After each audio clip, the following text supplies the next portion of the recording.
বেনজিরের সরিয়ে নেওয়া সম্পদের তথ্য জানতে বিএফআইইউকে দুদকের চিঠি, বর্তমান অবস্থান জানে না সরকার।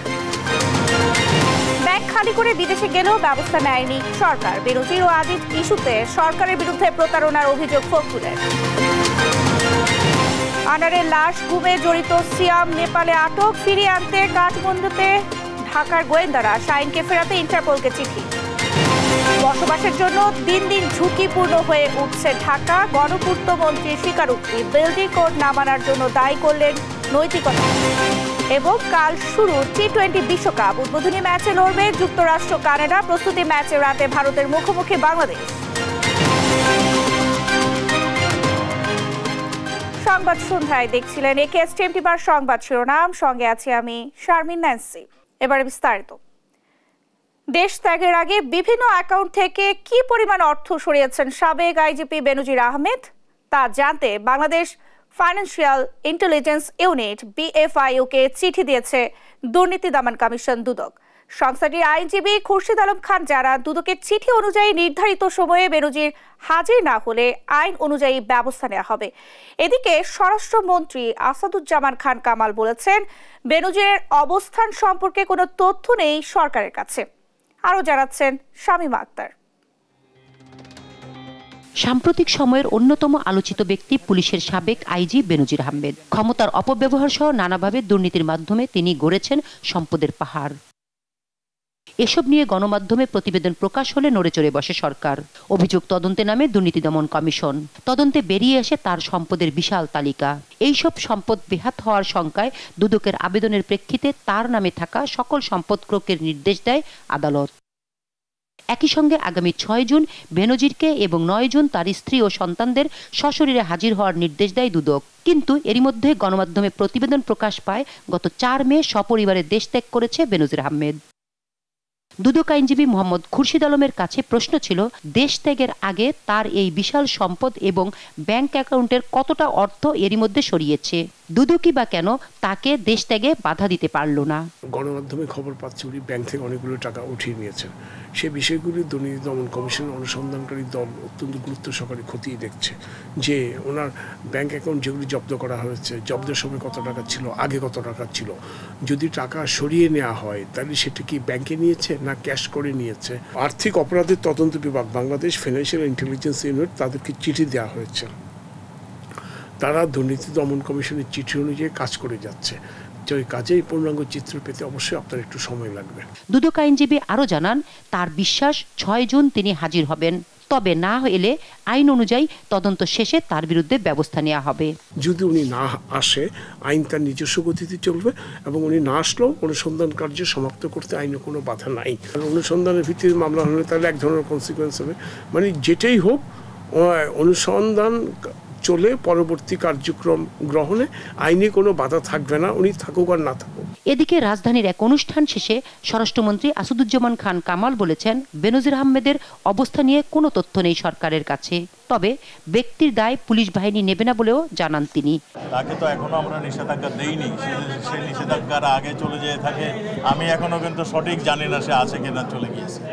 আমাকে জেনে কথা বলতে হবে। আপনারা যেই প্রশ্নটা করছেন আমাকে জেনে কথা বলতে হবে। সে যে আসেন কিনা না আসেন সেটা আমি এখনো সুনিশ্চিত না।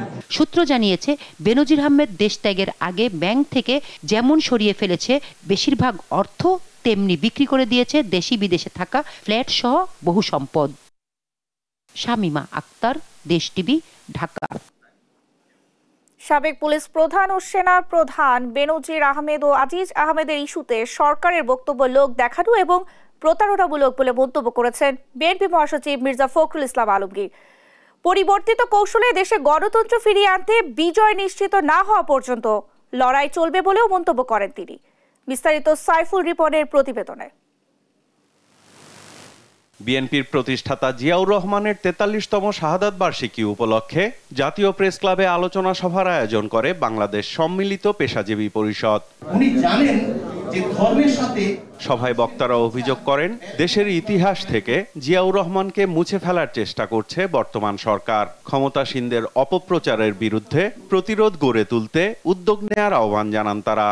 আপনাদের একটা সেল প্রয়োজন, স্টাডি সেল, যেখান থেকে আপনারা এই জাতীয় কথাগুলিকে প্রজেক্ট করবেন এবং আওয়ামী লীগের অপপ্রচারকে আপনারা কাউন্টার করবেন through your intellectual pursuit, not through any ঝগড়া।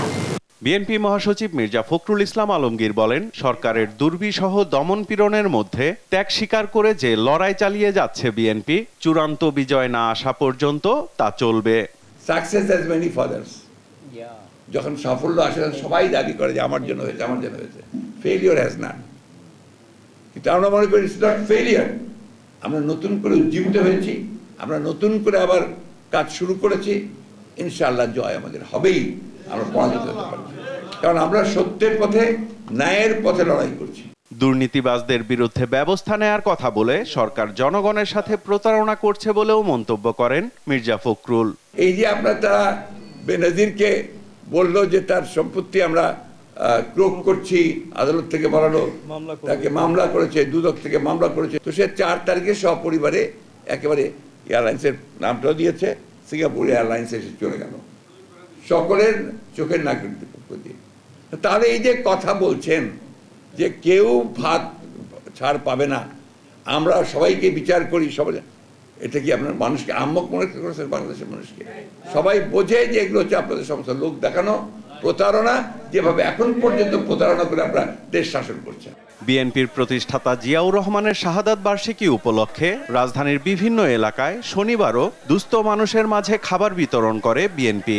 এসব কর্মসূচিতে অংশ নিয়ে বিএনপি নেতারা দাবি করেন, ক্ষমতা টিকিয়ে রাখতেই আজিজ বেনজিরদের বিরুদ্ধে কোনো ব্যবস্থা নেবে না সরকার। শুনতে থাকেন কিন্তু এটা খুব ভরসা করেন না যে শেখ হাসিনা বেনজিরে আজিজ জ্বালিয়ে দিবে, কারণ আজিজ বেনজিরের অপকর্মের ফসল শেখ হাসিনা।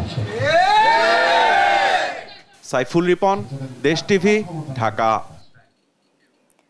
ভারতে এমপি আনোয়ারুল আজিম আনারকে হত্যার পর লাশ গুমে জড়িত সিয়ামকে আটক করেছে নেপালের পুলিশ। বৃহস্পতিবার তাকে আটক করে তারা। মূল পরিকল্পনাকারী আখতারুজ্জামান শাহিনের সহযোগী সিয়ামের বাড়ি ভোলার বোরহানুদ্দিনে। আনার হত্যা এ পর্যন্ত দেশে 3 জন, কলকাতায় 1 জন ও নেপালে 1 জন আটক হলো। আটক সিয়ামের বিষয়ে তদন্তে কাঠমান্ডুতে ডিবি প্রধান হারুন সহ 4 সদস্যের গোয়েন্দা দল। শাহিনকে ধরতে ইন্টারপোলের সহায়তা চাওয়া হয়েছে বলে জানায় ডিবি। ফজলে আদিত্যের রিপোর্ট। ভারতে এমপি আনোয়ারুল আজিম আনার হত্যার পর লাশ গুমে জড়িত সিয়ামকে আটক করেছে নেপালের পুলিশ। বৃহস্পতিবার দেশটির পুলিশ তাকে আটক করেছে বলে কূটনৈতিক সূত্রগুলো নিশ্চিত করেছে। আটক সিয়ামের বাড়ি ভোলার বোরহানুদ্দিনে। তিনি ছিলেন শাহিনের সহকারী। আটক সিয়ামের বিষয়ে নেপালের সঙ্গে কলকাতার পুলিশও যোগাযোগ রেখেছে। 13 মে কলকাতায় এমপি আনারকে হত্যার পর লাশ গুম করার ক্ষেত্রে সিয়াম গুরুত্বপূর্ণ ভূমিকা পালন করেন। এরপর তিনি কলকাতা থেকে নেপাল চলে যান। আখতারুজ্জামানের সঙ্গে নেপালে তার সহযোগী সিয়ামের বৈঠক হয়। এর পরপরই হত্যার মূল পরিকল্পনাকারী আখতারুজ্জামান ওরফে শাহিনও 20 মে দিল্লি হয়ে কাঠমান্ডু যান। সেখান থেকে দুবাই হয়ে যুক্তরাষ্ট্রে পালিয়ে যায় শাহিন। হত্যাকাণ্ডে জড়িত আসামিদের অনেকে নেপালে রয়েছে এমন ধারণা বাংলাদেশি গোয়েন্দাদের। ঘটনা খতিয়ে দেখতে নেপালে গিয়েছে ডিবি প্রধান সহ 4 সদস্যের গোয়েন্দা দল। আমরা শুনতেছি এরকম অনেক আসামি তারা কাঠমান্ডুকে তারা রোড হিসেবে ব্যবহার করে সেখানে থাকে। এই সকল তথ্য কালেকশন করা, তারপরে কাঠমান্ডু পুলিশের সাথে যোগসূত্র ইন্টারাকশন করা, যাতে ভবিষ্যতে কোনো আসামি বাংলাদেশে অপরাধ করে যেন সেখানে ঠাঁই না পায়, আমরা সেই বিষয়েও কথা বলবো। এবং আমাদের, আপনারা জানেন, আমাদের যে যশোর ঝিনাইদহের মাননীয় সংসদস্য, ওনার হত্যাকাণ্ডে কয়েকজন আসামি তারা কাঠমান্ডু থেকে তারা কেউ চলে গেছে, কেউ থাকতে পারে। ডিবি প্রধান জানান, আখতারুজ্জামান ও সিয়ামের পাসপোর্ট, মুঠোফোন নাম্বার সহ বিভিন্ন তথ্য সংগ্রহ করে পুলিশের মহাপরিদর্শক আইজিপি ইন্টারপোলকে অবহিত করেন। এছাড়া আখতারুজ্জামানকে যুক্তরাষ্ট্র থেকে ফেরাতে ভারতেরও সহযোগিতা চাওয়া হচ্ছে। ইন্টারপোলের মাধ্যমে আমরা কাঠমান্ডু পুলিশকে জানিয়েছি যে এই এলাকায় এখানে সিয়াম সহ বেশ কয়েকজন আসামি তারা কেউ চলে গেছে, কেউ আছে। এই বিষয়গুলি তাদেরকে আমরা অবহিত করেছি এবং তারা যদি থাকে তাদেরকে যেন তারা গ্রেপ্তার করে, এটা আমরা তাদেরকে অনুরোধ করেছি। এই নিয়ে এই ঘটনায় দেশে 3 জন, কলকাতায় 1 জন ও নেপালে 1 জন আটক হলো। এদিকে রাজধানীতে এক অনুষ্ঠান শেষে সাংবাদিকদের প্রশ্নের জবাবে স্বরাষ্ট্রমন্ত্রী আসাদুজ্জামান খান কামাল বলেছেন, এমপি আনোয়ারুল আজিম আনার হত্যা মামলার বিচার করবে ভারত, তারা চাইলে তদন্তে যুক্ত হবে বাংলাদেশ। এবং ভারতের সঙ্গে যুক্তরাষ্ট্রের বন্দী বিনিময় প্রত্যাবর্তন চুক্তি রয়েছে, কাজে এটা ভারত সরকারই তাদের কাছে আবেদন করবে, যেহেতু ঘটনাটা ঘটেছে তাদের দেশে। আমাদের দেশে হলে আমরা আবেদন করতাম, তখন মূল এই মামলাটা আমাদের থাকতো। ফজলে আদিত্য, দেশ টিভি, ঢাকা। এমপি আনার হত্যায় জড়িত সিয়ামের গ্রামের বাড়ি ভোলার বোরহানউদ্দিনে। বাবা স্কুল শিক্ষক, ঢাকার একটি বেসরকারি বিশ্ববিদ্যালয় থেকে ইঞ্জিনিয়ারিং পড়া শেষ করে যোগ দেন শেখ রাসেল ক্রীড়া চক্রে। কিছুদিন ধরে তিনি ছিলেন বেকার।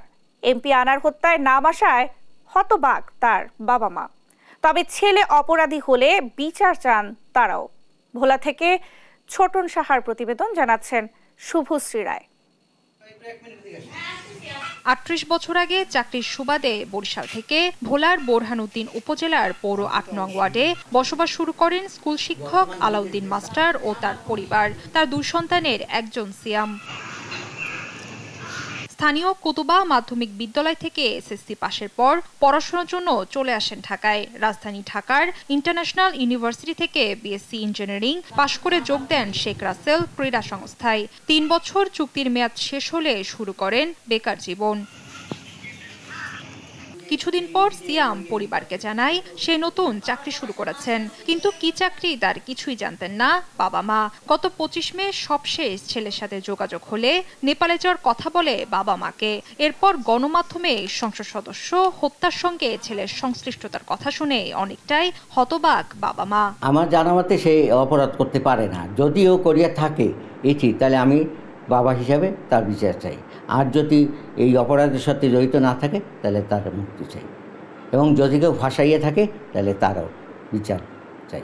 আমি চাই ও স্বাভাবিক জীবনে ফিরে আসুক, আর আমি চাই যারা এই সাথে জড়িত তাদের বিচার হোক। আমার ছেলে যদি জড়িত হয়, যদি তার থাকে, তাহলে তার বিচার হোক। এদিকে সংসদ সদস্য হত্যার ঘটনার সাথে জড়িত সিয়ামের প্রতি ঘৃণা ও নিন্দা জানান এলাকাবাসী। সুষ্ঠু তদন্তের মাধ্যমে খুনির ফাঁসি চান তারা। আগে সামাজিক ছিল, বাট এখন এই যে কর্মকাণ্ডের সাথে জড়িত, এটা কেউই স্বাভাবিকভাবে নিবে না। একজন খুনিকে কখনই কেউ অ্যাকসেপ্ট করবে না, গ্রহণ করবে না। খুনির অবশ্যই আমরা উপযুক্ত বিচার চাই। সিয়ামের বিচারের মাধ্যমে ভোলার বোরহানউদ্দিন কলঙ্ক মুক্ত হবে বলে মনে করছেন স্থানীয় পৌর মেয়র।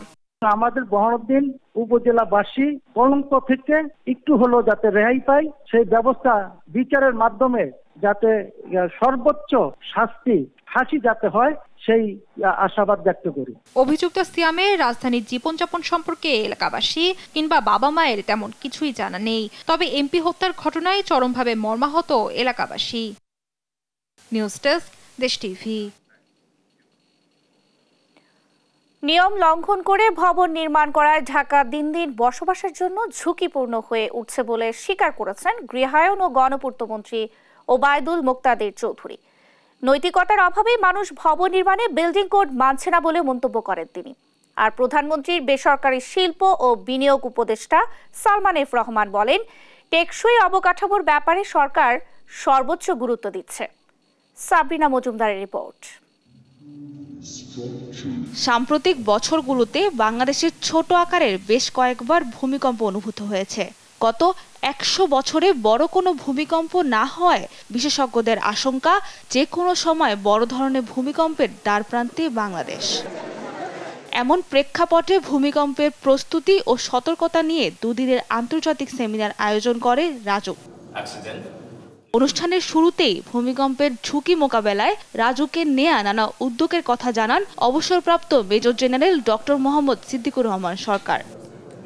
সেমিনারে বিভিন্ন দেশের বিশেষজ্ঞরা ভূমিকম্প সহনীয় অবকাঠামো নির্মাণ নিয়ে আলোচনা করেন।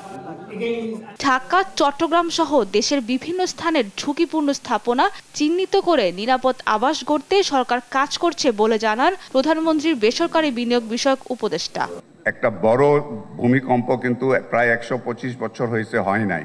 সবাই বলতেছে আমরা যে জায়গায় আছি যে কোনো দিন আমাদের এখানে কিন্তু একটা বড় ভূমিকম্প হইতে পারে। আপনাদের আজকের যে ডেলিব্রেশনস হবে, এখান থেকে আপনারা যা কনক্লুশনস ড্র করবেন ওগুলি যেন যত তাড়াতাড়ি আমরা বাস্তবায়ন করতে পারি, আমার মনে হয় সে কাজটা আমাদের করতে হবে। ঢাকায় বসবাসের ঝুঁকি দিন দিন বাড়ছে স্বীকার করে গৃহায়ন ও গণপূর্ত মন্ত্রী বলেন, নৈতিকতার অভাবে বিল্ডিং কোড মানছে না অনেকে। প্রণীত পরিকল্পনা সমূহে জাতীয় ভূমিকম্প কৌশলের ব্যাপক এবং সমন্বিত দৃষ্টিভঙ্গির অভাব।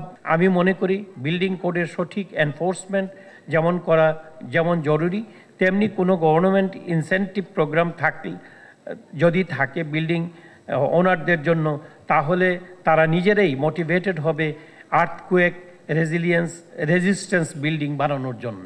নগর পরিকল্পনায় ভূমিকম্প ঝুঁকি ও নিরাপদ বাসস্থান নির্মাণে সরকারের ভূমিকা রাখা প্রয়োজন বলে মনে করছেন বক্তারা। সাবরিনা মজুমদার, দেশ টিভি, ঢাকা। 2040 সালের মধ্যে নবায়নযোগ্য জ্বালানি থেকে 40% বিদ্যুৎ উৎপাদনের লক্ষ্যমাত্রা নির্ধারণ করা হয়েছে বলে জানিয়েছেন পরিবেশ, বন ও জলবায়ু পরিবর্তন মন্ত্রী সাবের হোসেন চৌধুরী। তিনি বলেন, জলবায়ু পরিবর্তন ঠেকাতে দুটি উপায় হচ্ছে কৃষিতে ব্যবহৃত সেচ পাম্পগুলোকে সোলার পাম্পে রূপান্তরিত করা এবং ভাসমান সৌর বিদ্যুৎ নিয়ে কাজ করা। সকালে বঙ্গবন্ধু সামরিক জাদুঘরে নবায়নযোগ্য জ্বালানি অর্থায়ন শীর্ষক আলোচনা সভায় তিনি এসব কথা বলেন। বর্জ্য ব্যবস্থাপনা, পরিবেশ, বন সবকিছু নিয়েই কাজ করতে হচ্ছে জানিয়ে মন্ত্রী বলেন, নবায়নযোগ্য জ্বালানিতে খরচ যেমন কম, তেমনি নতুন কর্মসংস্থান সৃষ্টি হবে।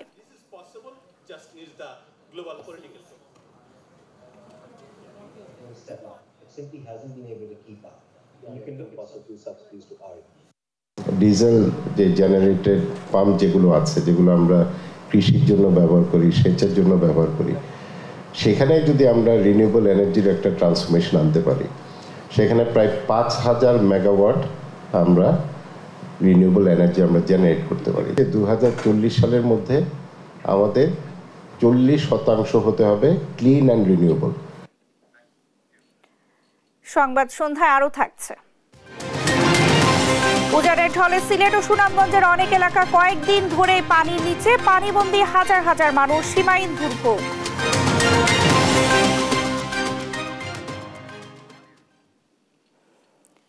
রাত পোহালে শুরু হচ্ছে টি-20 বিশ্বকাপের নবম আসর। উদ্বোধনী ম্যাচে কানাডার মুখোমুখি হবে স্বাগতিক যুক্তরাষ্ট্র। প্রথমবার টি-20 বিশ্বকাপে খেলছে দুদল। জয় দিয়ে বিশ্বকাপের শুরুটা রাঙানোর লক্ষ্য দুদলেরই। ডালাসের গ্র্যান্ড পেরি স্টেডিয়ামে ভোর 6:30 শুরু হবে খেলা। রিফাত আঞ্জুমের রিপোর্ট। টি-20 বিশ্বকাপের নবম আসরের উদ্বোধনী ম্যাচে মুখোমুখি হবে আইসিসির দুই সহযোগী সদস্য যুক্তরাষ্ট্র ও কানাডা। আয়োজক হয় স্বাগতিক যুক্তরাষ্ট্র। সরাসরি বিশ্বকাপ খেললেও কানাডাকে খেলতে হয়েছে বাছাই পর্ব। সংক্ষিপ্ত ফরম্যাটে এই ক্রিকেটে যুক্তরাষ্ট্রের সাফল্য বেশ ভালো। সম্প্রতি বাংলাদেশকে টি-20 সিরিজ হারিয়ে তারা জানান দিয়েছে তাদেরকে হালকাভাবে নেয়ার কিছু নেই। কোরি অ্যান্ডারসনের মতো ক্রিকেটার রয়েছেন দলে, সাথে স্টিভেন টেইলর, মোনাক প্যাটেলও আছেন, যারা সম্প্রতি দেশ ও স্ট্রাইক ব্যাট করেছেন। বোলিংয়ে আলী খান, নেত্রাভালকারের মতো বোলার রয়েছেন, যারা বল হাতে রয়েছেন দারুণ ছন্দে। কানাডাকে হারিয়ে বিশ্বকাপে শুভ সূচনা করতে চাইবে স্বাগতিকরা। আমরা কানাডার বিপক্ষে খেলতে পছন্দ করি। বিশ্বকাপের প্রথম ম্যাচটা বেশ প্রতিদ্বন্দ্বিতাপূর্ণ হতে যাচ্ছে। তারা আমাদের বিপক্ষেও খেলতে পছন্দ করে। ম্যাচটা মোটেও সহজ হবে না। অন্যদিকে কানাডাও ছেড়ে কথা বলবে না। সংক্ষিপ্ত ফরম্যাটের এই ক্রিকেটে যুক্তরাষ্ট্রকে হারানোর অভিজ্ঞতা আছে দলটার। নেদারল্যান্ডস ও আয়ারল্যান্ডের মতো দলকে হারিয়েছে তারা। ব্যাটিংয়ে অ্যারন জনসন, নিকোলাস কিটনের মতো দেড়শো স্ট্রাইক রেটে ব্যাট করা মারকুটে ব্যাটার রয়েছেন, যারা ম্যাচের চিত্র পাল্টে দিতে পারেন। সামর্থ্যের সবটাই দিতে চায় কানাডা, বলছেন দেশটির দলপতি। বিশ্বকাপে কানাডার হয়ে প্রতিনিধিত্ব করা বেশ সম্মানের। বিশ্বমঞ্চে নিজেদের প্রমাণ করার সেরা সুযোগ। আমরা এমন সুযোগই খুঁজছিলাম। সামর্থ্যের সবটুকু দিয়ে খেলতে চাই। বোলিংয়ে আছেন কলিম সানা, নিখিল দত্তের মতো কার্যকরী বোলার। তাই তো যুক্তরাষ্ট্রকে হারিয়ে বিশ্বকাপে শুরুটা রাঙাতে চাইবে কানাডা।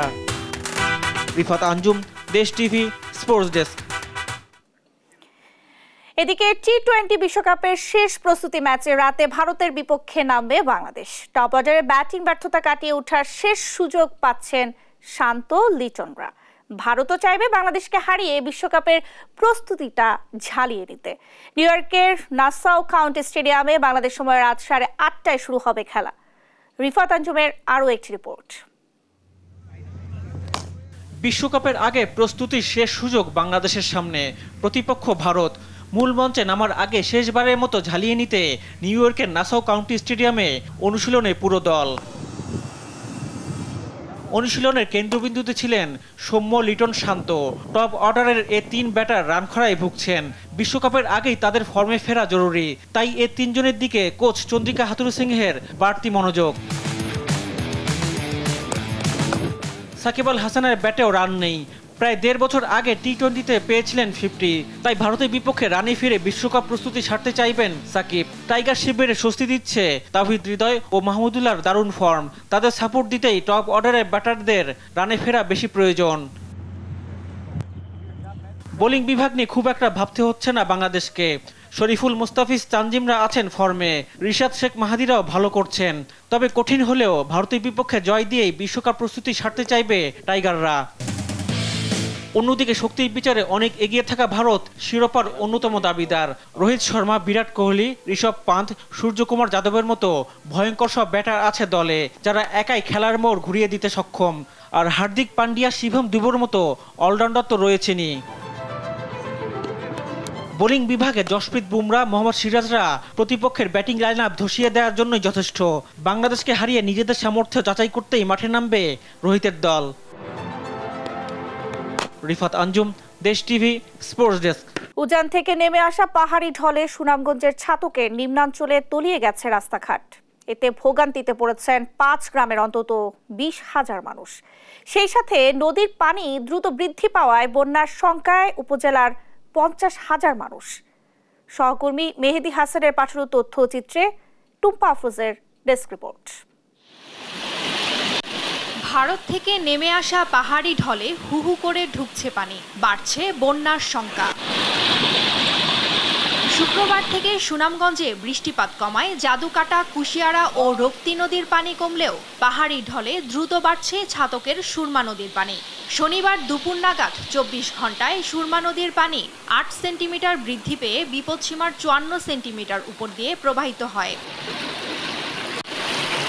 নদীর পানি বাড়ায় ছাতক উপজেলার সীমান্তবর্তী নিম্নাঞ্চলের মুক্তিয়ারখলা, হরিপুর সহ 5 থেকে 6টি গ্রামের প্রধান সড়ক তলিয়েছে পানিতে। এতে ছাতক উপজেলার সরাসরি সড়ক পথে যোগাযোগ বন্ধ হয়ে পড়েছে নিম্নাঞ্চলের বাসিন্দাদের। রাস্তার মাঝে এবার সারা বাড়িঘর এবারে পানি কিছু নেই, তা আটু পানি রাস্তাঘাটে বুড়াইয়া করে পানি কল করে লাগছে, আমরা খুব অসুবিধা। সড়ক পথের বিকল্প হিসেবে নৌকায় যাতায়াতের চেষ্টা করলেও স্রোতের ভোগান্তির শেষ নেই স্থানীয়দের। রাস্তাঘাট আমরা তলে এসে আমরা চলতে খুব কষ্ট আর কি। কোনো বাজারে যাইতে পারতেছি না, কোনো বাসা যাইতে পারছি না, কোনো লাগা বাড়িতে যেতে পারছি না, অনেক প্রচুর পানি। গরু বাছুর নিয়ে আসতে বাড়িতে সমস্যা, রাস্তাঘাট পড়ে গেছে অনেক সমস্যা। অনেক সময় দেখা যায় নৌকা নাই, অনেকে এদের আরো বেশি সমস্যা দেখা দেয়। তবে সুনামগঞ্জে বন্যা পরিস্থিতি মোকাবেলায় এরই মধ্যে সব ধরনের প্রস্তুতি নিয়েছে জেলা প্রশাসন। মজুদ রাখা হয়েছে পর্যাপ্ত ত্রাণ। আমাদের কাছে প্রচুর খাদ্য সামগ্রী, ত্রাণ সামগ্রী মজুদ আছে, আমরা খুব ভালোভাবে দুর্যোগ মোকাবেলা করতে পারবো। হুহু করে পানি ঢোকায় বন্যার কবলে পড়ার শঙ্কা স্থানীয় 50,000 মানুষের। নিউজ ডেস্ক, দেশ টিভি। উদ্বোধনের 7 মাস পর বেনাপোল মোংলা রোডে শুরু হলো বহুল কাঙ্ক্ষিত ট্রেন চলাচল। শনিবার সকালে বেনাপোল স্টেশন থেকে বেতনা এক্সপ্রেস ট্রেনটি যাত্রী নিয়ে ছেড়ে যায়। সপ্তাহে 7 দিনই চলবে ট্রেনটি। এই রুটে আনুষ্ঠানিকভাবে ট্রেন চলাচল শুরু হওয়ায় খুশি দক্ষিণাঞ্চলের মানুষ। তারা বলছেন এই রুটে যোগাযোগে যেমন যোগ হলো অন্য মাত্রা, তেমনি আর্থ সামাজিক উন্নয়নেও রাখবে বড় অবদান। সহকর্মীদের পাঠানো তথ্য ছবিতে ডেস্ক রিপোর্ট। শনিবার সকাল 9:15টায় বেনাপোল ছাড়ল ট্রেন বেতনা এক্সপ্রেস। সম্ভাবনার দ্বার উন্মোচন হলো পুরো খুলনা অঞ্চলের। যাত্রী নিয়ে ট্রেনটি যশোর হয়ে খুলনার ফুলতলা স্টেশনে পৌঁছায় দুপুর 12টার দিকে। এরপর ছেড়ে যায় মোংলার উদ্দেশ্যে। এই রুটে ট্রেনটি চালু হওয়ায় উচ্ছ্বাস প্রকাশ করেন বিভিন্ন স্টেশনের যাত্রীরা। প্রথমত এটা সুবিধা হয়েছে, যেহেতু ক্যাম্পাস চলাচল করতে আগে আমাদের 25-30 টাকা লাগতো, এখন 5 টাকাতে চলে যাবো। এই এলাকার মানুষ, সাধারণ মানুষদের জন্য যাতায়াতের জন্য খুবই ভালো হবে। কষ্ট লাঘব হচ্ছে, ডাইরেক্ট চলে যাচ্ছে।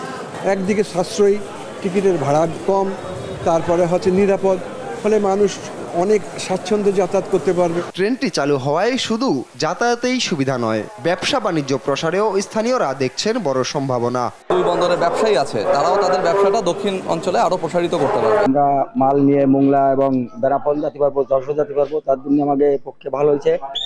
সপ্তাহের 7 দিনই এই রুটে চলবে ট্রেনটি। ভবিষ্যতে ট্রেনের সংখ্যা বাড়ানোর কথা জানালেন এই রেল কর্মকর্তা।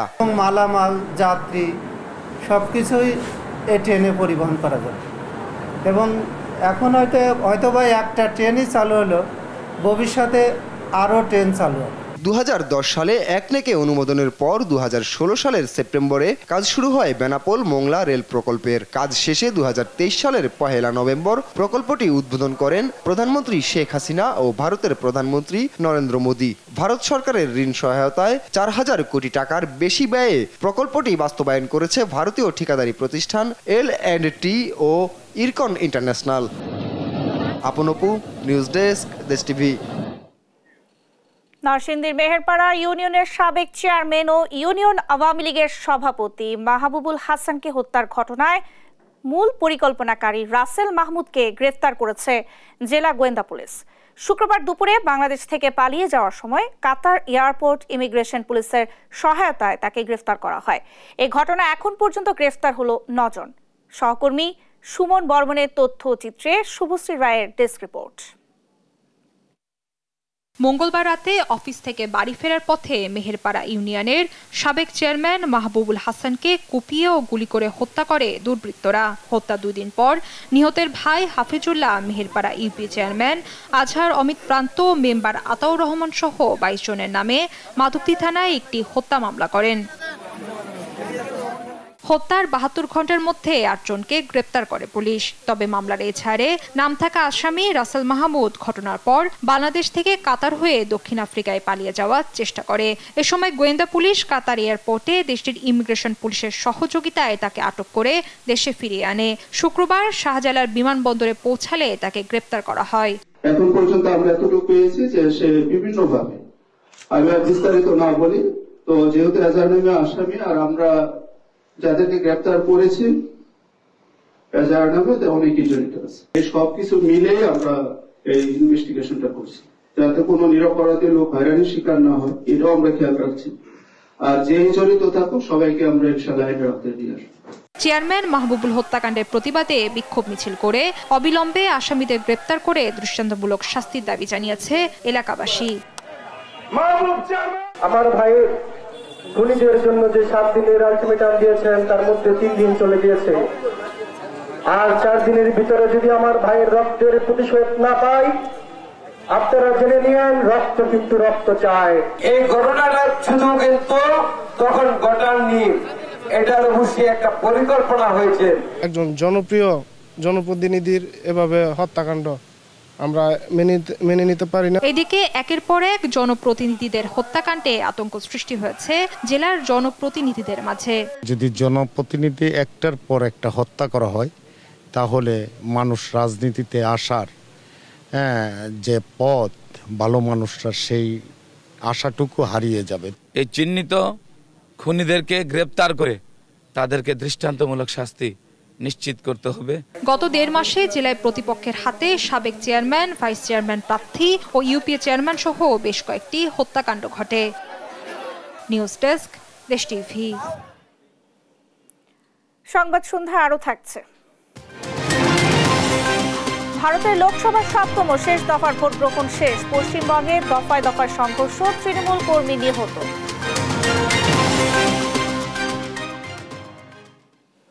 এবার বাজেটের খবর।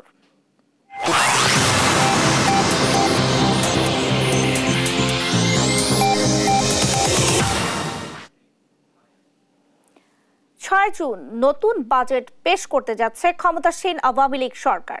চলমান অর্থনৈতিক সংকটে আয় ব্যয়ের হিসাব মেলাতে সংকোচন নীতি নয়, রাজস্ব আদায় বাড়ানোর তাগিদ দিয়েছেন বিশ্লেষকরা। অহেতুক প্রকল্প গ্রহণ না করে এবং সময় মতো কাজ শেষ করার পরামর্শ দিয়েছেন অর্থনীতিবিদরা। আরো জানাচ্ছেন ইফতেখার রেজা। টানা ৪র্থবার সরকার গঠনের পর নতুন অর্থ বছরের জন্য আগামী 6 জুন জাতীয় সংসদে বাজেট পেশ করতে যাচ্ছে আওয়ামী লীগ সরকার। বিভিন্ন মেগা প্রকল্প আর সে প্রকল্পের মেয়াদ বৃদ্ধি সহ নানা কারণে কিছুটা অর্থনৈতিক মন্দার মধ্য দিয়ে যাচ্ছে দেশের অর্থনীতি। এমন অস্বস্তির মধ্যেই আসছে বাজেট। বাজেটের যে কোনো ধরনের প্রকল্প সময় মতো বাস্তবায়ন জরুরি উল্লেখ করে অর্থনীতিবিদরা বলছেন, আর্থিক সংকোচন নীতি নিলে প্রভাব পড়বে চাকরির বাজারে। সংকোচন নীতিতে গেলে তখন কিন্তু আপনাকে অনেক দিক দিয়ে আপনি ঝামেলা করবেন, এভাবে এমপ্লয়মেন্টের উপরে বিরাট প্রেশার দেবে। উন্নয়ন প্রকল্পগুলো সময় মতো বাস্তবায়নে জোর দিচ্ছেন তারা। এতে ঋণের বোঝা কমবে বলে মনে করছেন বিশেষজ্ঞরা। ঘাটতি অর্থায়ন কোনো নেতিবাচক কোনো বিষয় না। প্রশ্ন হচ্ছে যে উদ্দেশ্যে এই বাড়তি ব্যয়গুলো করা, ঋণ নিয়ে করা এবং সেই ঋণের জন্য যে সুদ পরিশোধের যে চাপ, সেই প্রেক্ষাপট থেকে সবসময় মনে রাখা দরকার যে এই ধরনের ঋণগুলো যাতে উপযুক্ত প্রকল্পে ব্যবহৃত হয়, প্রকল্পগুলো যাতে নির্দিষ্ট সময়ে শেষ হয় এবং প্রকল্পের ব্যয় যাতে কোনোভাবে না বাড়ে, যাতে ঋণের যে দায় সেটা যাতে স্বাভাবিক যে দায় তার থেকে বেশি না হয়ে যায়। বাজেটের বাৎসরিক উন্নয়ন পরিকল্পনা অনুযায়ী যাতে সঠিক বাস্তবায়ন হয় তা সরকার দেখবে বলে জানান অর্থ প্রতিমন্ত্রী। এডিপি বাস্তবায়নের ক্ষেত্রে অবশ্যই আমাদের সক্ষমতা বৃদ্ধি করতে হবে। সঠিক বাস্তবায়নের ক্ষেত্রে, সাশ্রয়ীভাবে বাস্তবায়নের ক্ষেত্রে সক্ষমতা বৃদ্ধি করতে হবে। এটা আমি আপনার সাথে একমত এবং সেই লক্ষ্যে কাজ করা হচ্ছে। আসলে অনেক তো যথেষ্ট ট্রেনিংয়ের ব্যবস্থাও আছে এবং মনিটরিংয়ের ব্যবস্থা আছে। এগুলো তো অ্যানুয়াল পারফরমেন্স এগ্রিমেন্টের সাথেও যুক্ত আছে, তাই না? ধরেন এটা তো বিভিন্ন মন্ত্রণালয় এপি এর সাথেও যুক্ত আছে। ওনারা বাস্তবায়ন করতে না পারলে কিন্তু পরবর্তী বছরে তাদেরকে হয়তো বরাদ্দ কমিয়ে দেওয়া হয়। যারা বাস্তবায়ন করতে পারেন না তাদেরকে তো বরাদ্দ কমিয়ে দেওয়া হচ্ছে। সরকারি রাজস্ব আদায় ডিজিটাল পদ্ধতিতে হলে কর জিডিপি বাড়বে বলেও মনে করেন অর্থ প্রতিমন্ত্রী। তারা বিভিন্ন অ্যাসোসিয়েশনের সাথে জড়িত। ইফতেখার রেজা, দেশ টিভি, ঢাকা।